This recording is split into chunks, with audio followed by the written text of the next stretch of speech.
Assalamualaikum warahmatullahi wabarakatuh. Perkenalkan, nama saya Kaida Fredly Sukrata dari Universitas Negeri Surabaya, Teknik Informatika dengan NIM 2305 1204 107 dari kelas TI 23D. Pada video kali ini saya akan menjelaskan tentang firewall, basic firewallnya saja, di mana itu saya akan menjelaskan secara singkat apa itu firewall, tugasnya apa, contohnya sebagaimana. Itulah saya lanjutkan dengan contoh simulasinya seperti apa menggunakan GNS3 yang berjalan menggunakan Oracle Oracle VirtualBox.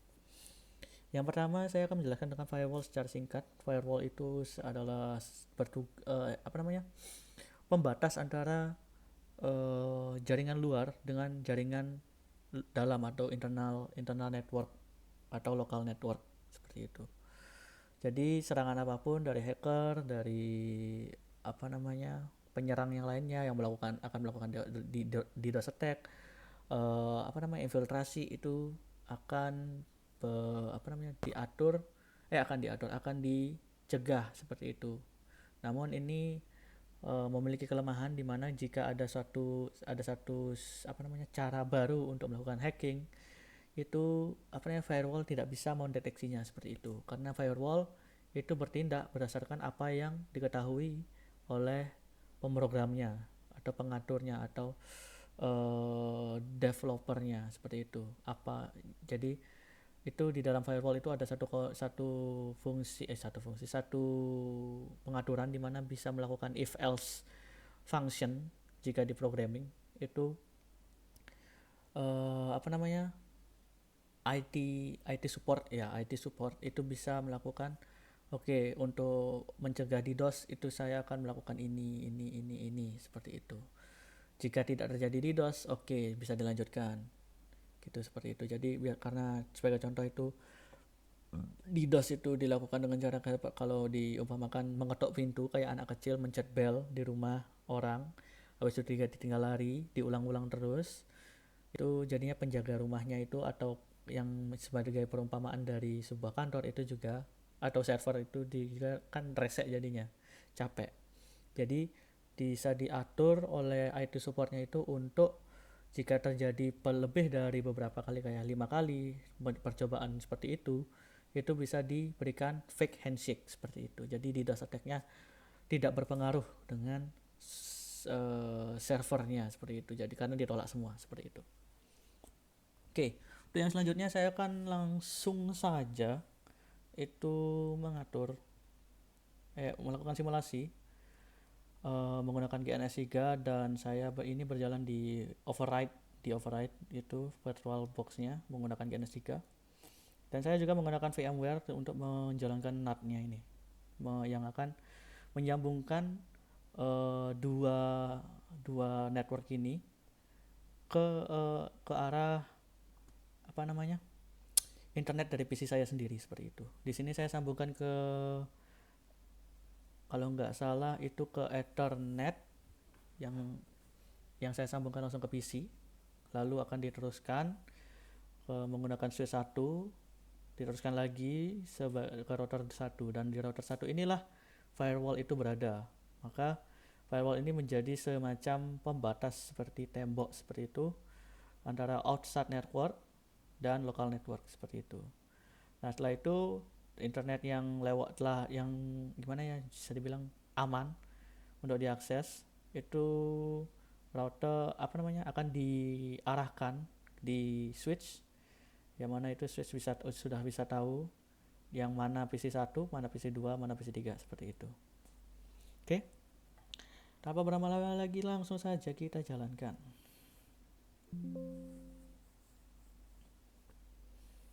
Uh,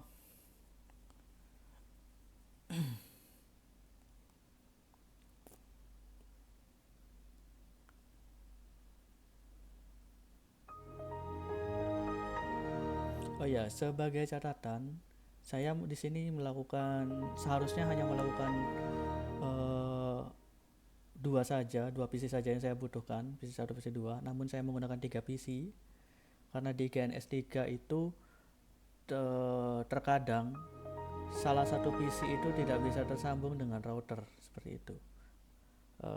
Jadi saya menggunakan PC 1 dan PC 3 saja kadang-kadang, atau PC 1 PC 2, atau terkadang malah PC 2 sama PC 3. Jadi lebih baik saya menggunakan 3 PC. Jadi jika ada kemungkinan PC 2 atau PC 3 atau PC 1 itu gagal, jadi saya bisa jalankan seperti itu. Mungkin itu bisa kalian terapkan di simulasi kalian juga menggunakan GS3.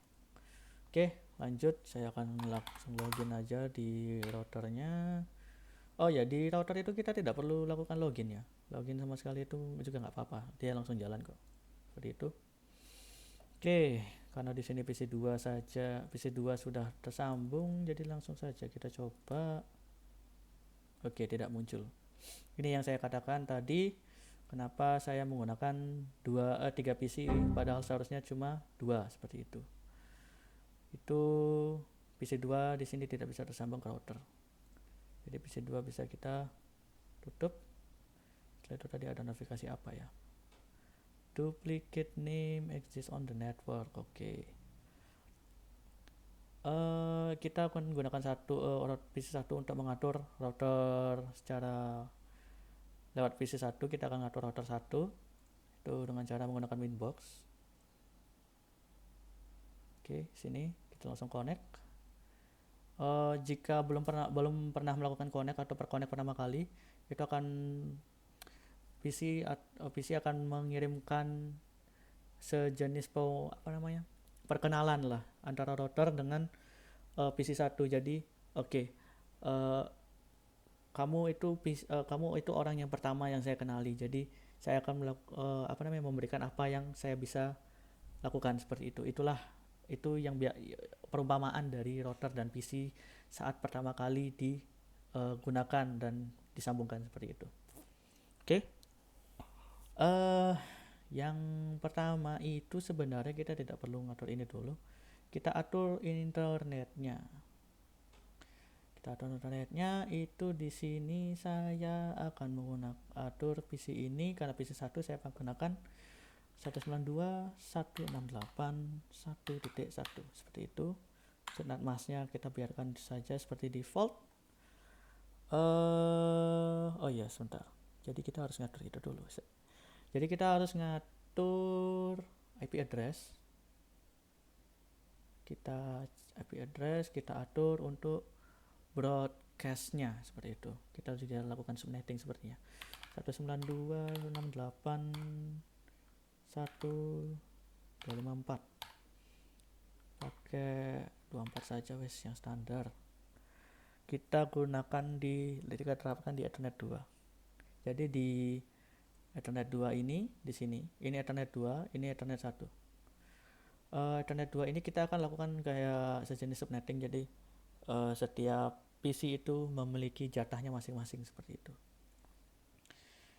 Oke, kita lakukan apply. Oke, jika sudah, kita bisa kembali ke sini, properties, internet protokol, TCP IP, kita klik ini, kita lanjutkan tadi seperti tadi.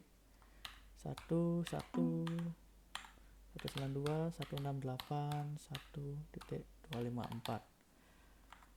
Dan di sini saya akan langsung saja isikan 168.1.254 karena ini default gateway saya akan gunakan sebagai DNS juga seperti itu. Oke, close. Oke, jika sudah ada notifikasi seperti ini, kita bisa langsung close saja.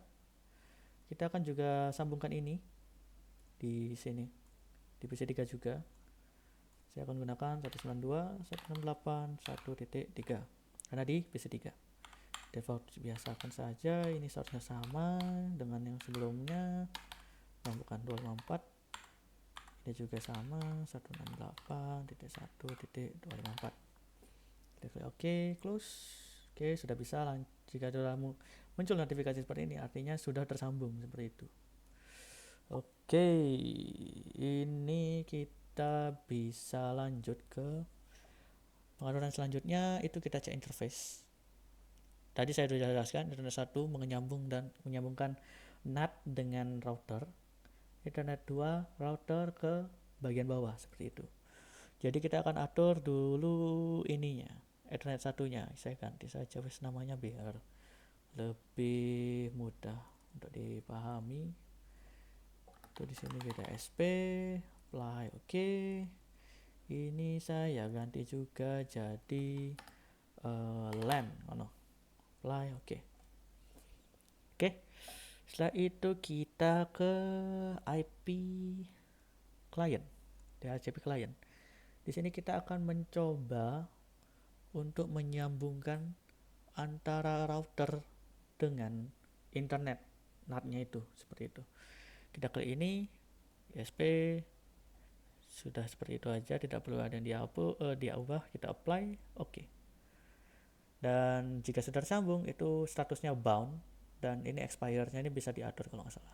Tapi karena saya hanya simulasi jadi saya akan biarkan saja karena simulasi tidak nyampe 30 menitan. Oke, lanjut. Untuk memastikan apakah ini sudah tersambung itu kita bisa cek di IP addresses. Di sini kita bisa lihat bahwa ini sudah tersambung. Oke. Lanjut itu kita ke DNS. Yes. DNS kita di sini lakukan allow remote request karena PC1, PC2, PC3 itu akan melakukan request. Seumpamanya, oke, saya menggunakan PC1. Bang, aku mau buka YouTube gitu. Nah, dikirimlah ke sini request dia ke router 1. Oh, sampai mau ke YouTube. Oke, tak panggil no. Di sini akan dimintain dan dikasih oke ini iki YouTube. Iki YouTube langsung diarahkan di sini. Wes, ini pesanmu gitu. Perumpamaannya ya seperti itu, yang bisa saya jelaskan. Dan ini yang mana tanda checkbox ini itu memberikan akses kepada PC1, PC2, PC3 untuk melakukan request seperti itu. Ya, sebagai catatan karena tadi PC2 itu tidak bisa tersambung ya. Jadi saya akan biarkan saja, tidak saya akan matikan, saya biarkan saja, saya tidak akan gunakan. Dan selanjutnya itu kita bisa ke DNS sudah, firewall, yes. Nah, di sini itu adalah kita menyambungkan dari router ke PC. Seperti itu, router ke bawah. Ini saya gunakan source NAT, chainnya itu source NAT. Kenapa source NAT? Karena di jaringan itu source itu dianggap dari local network karena mereka lah yang biasanya melakukan request pertama kali. Jadi yang di outside network itu biasanya yang request sebelumnya akan melakukan respon saja seperti itu. Jadi request dari sini source akan dikirim ke sini, setelah itu balik lagi ke sini seperti itu. Jadi source destination seperti itu. Kita langsung saja source, habis itu di action kita langsung masquerade ini kita sembunyikan IP yang sebenarnya kita di PC3, PC1 dan PC3 seperti itu. Kita akan apply. Setelah itu kita seharusnya sudah bisa melakukan ping dan internetan kalau nggak salah. Coba saya ping ke google.co.id wes. Oke, ping bisa. Sip. Selanjutnya coba lagi sekali saya ping ke kampus saya. ID Bim Bambang. Wes, bisa. Kita bisa close, kita lanjut ke Firefox. Karena seharusnya jika sudah diatur gini, itu seharusnya bisa internetan. YouTube wes. Langsung YouTube. Yes, bisa wes. Video pertama dari YouTube. Yes, oke. Sudah bisa ya.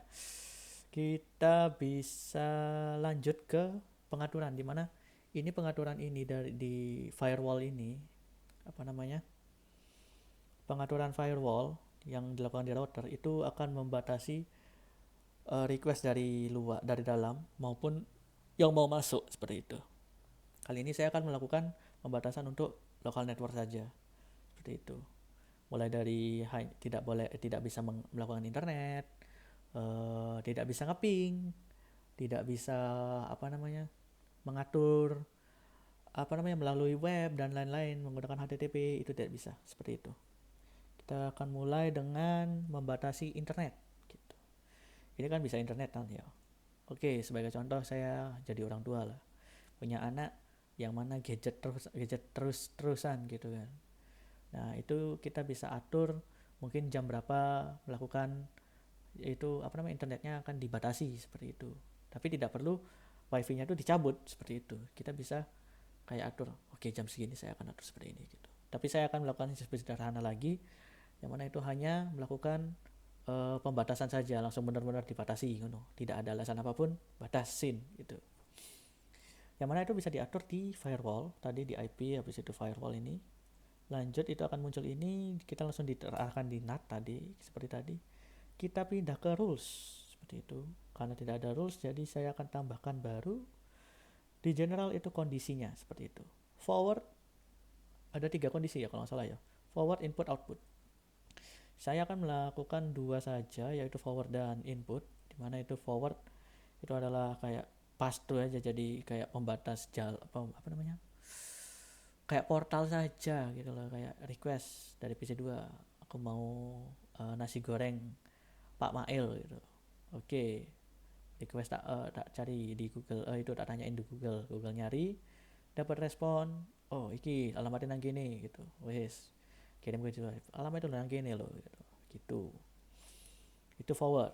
Sedangkan input itu salah. Forward itu hanya meneruskan saja.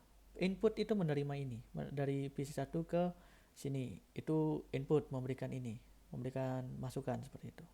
Oke, lanjut saja. Mohon maaf jika ada kesalahan di sana karena saya masih juga belajar. Jika ada ilmu tambahan bisa ditulis di komentar. Seperti kita lanjutkan. Chainnya itu forward, kita untuk batas internet dulu ya. Chainnya itu untuk pengaturannya itu chain itu kita atur jadi forward. Source address-nya itu dari IP address yang kita atur tadi di sini. Kita akan batasi PC3, jadi kita berikan 192.168.1.3 karena ini IP address dari PC3 seperti itu. Selanjutnya protokolnya sih apa yang dipakai gitu. Ini secara default TCP. Tapi kenapa sih TCP? Karena TCP itu kalau nggak salah internet protokol, TCP IP itu internet protokol. Masalah transfer apa itu kalau nggak salah, lupa juga. Coba kita langsung cek aja ya.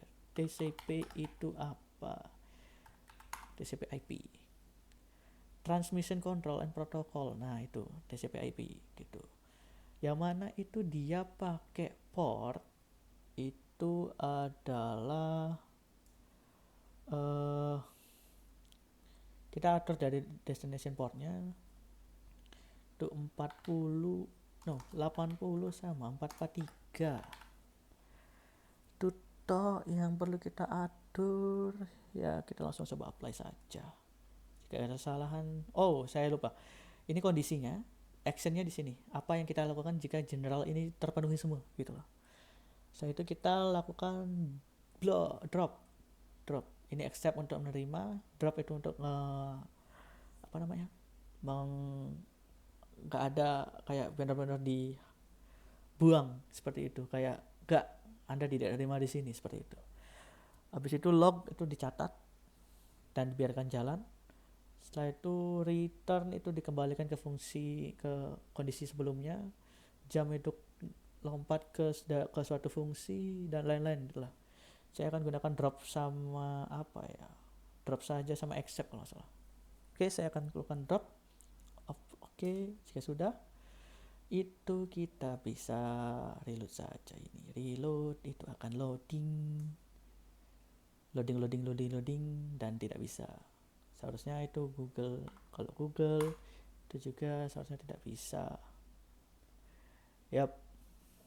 Tidak bisa, cuma kayak gini aja, muter-muter terus. Yang mana itu normalnya itu maksimal 1 detik itu udah langsung muncul dia Google. Oke, lanjut itu adalah walaupun kita bisa kayak gimana ya, gak bisa internetan, tapi kita masih bisa ping. ping Google wes, google.co.id.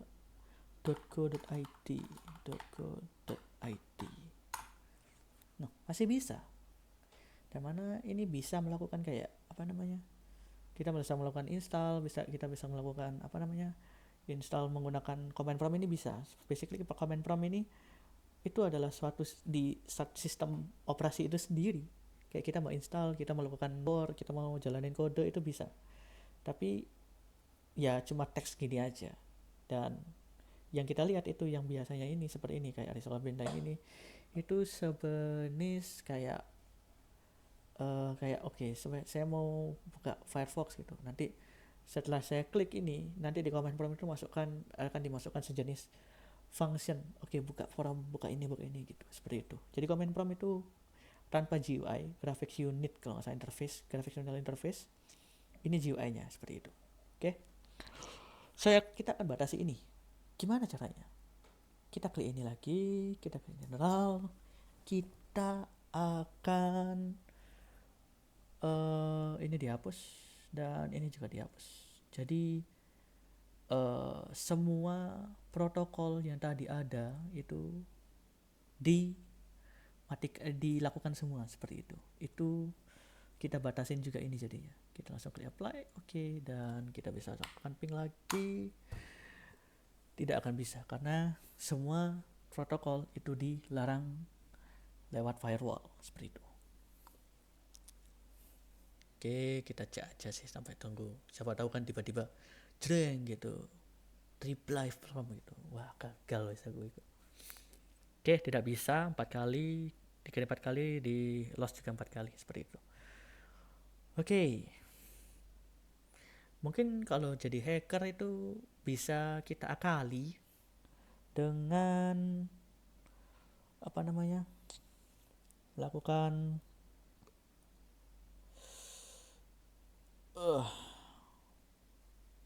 ping router kan ya. Coba ping router. Yang mana itu bisa menjadi vulnerable area.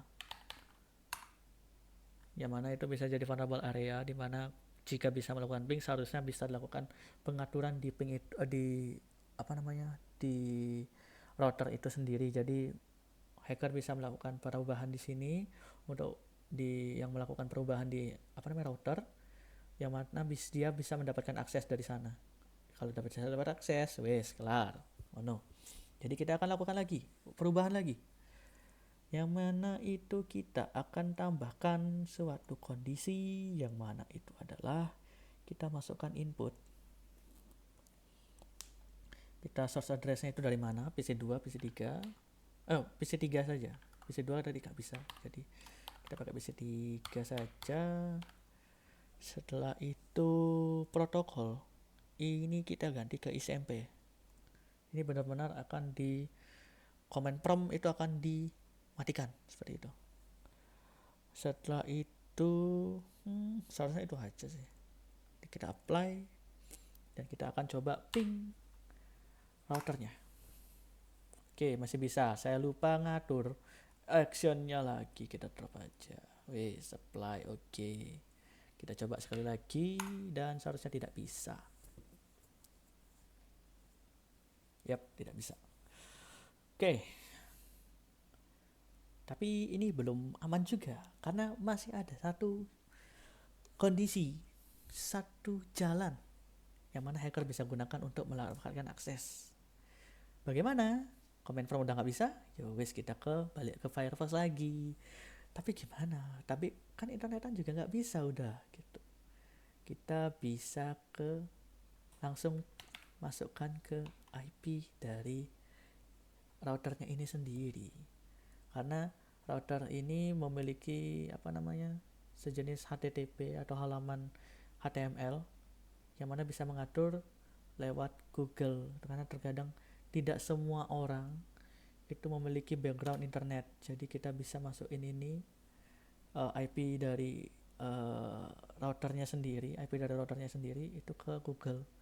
Jadi lebih gampang untuk diaturnya.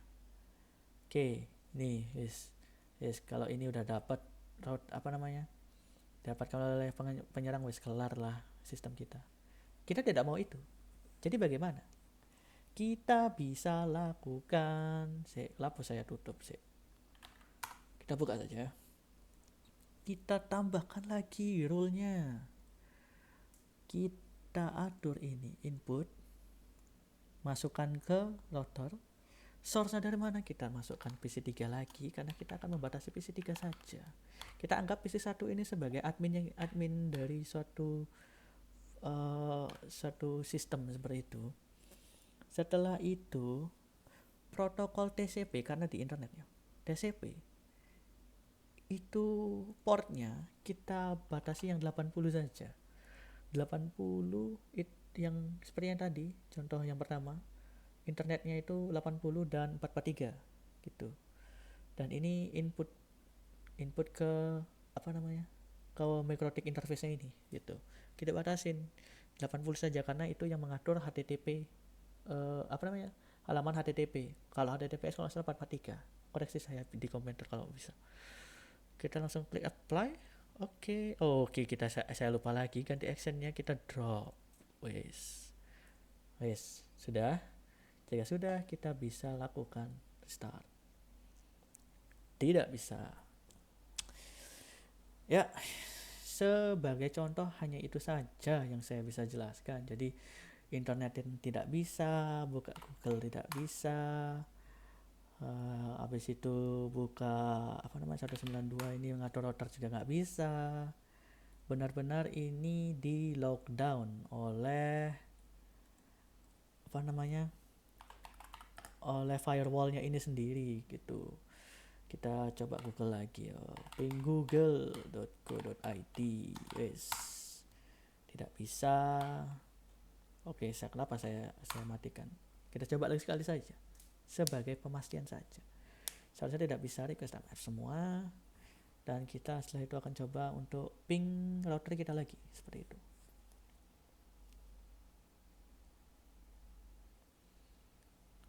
Ini kita bisa atur sedemikian rupa jika mungkin kita menjadi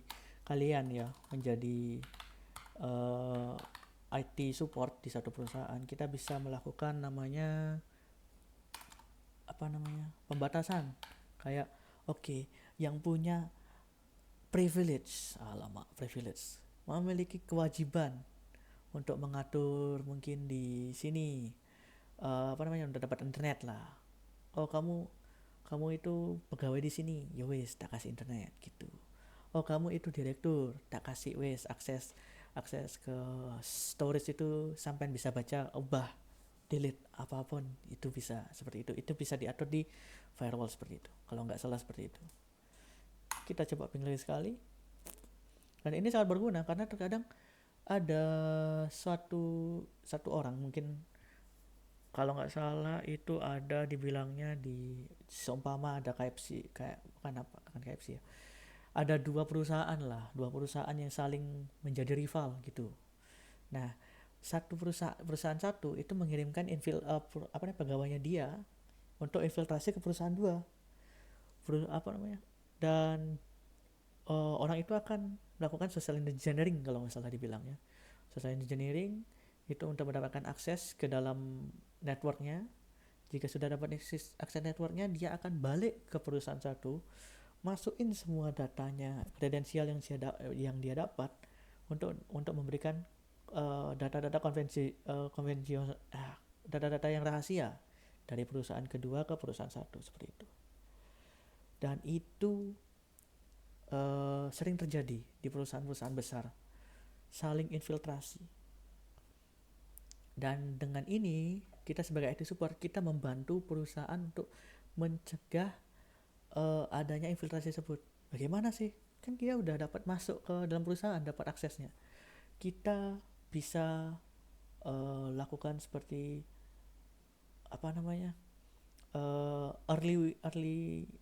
early warning.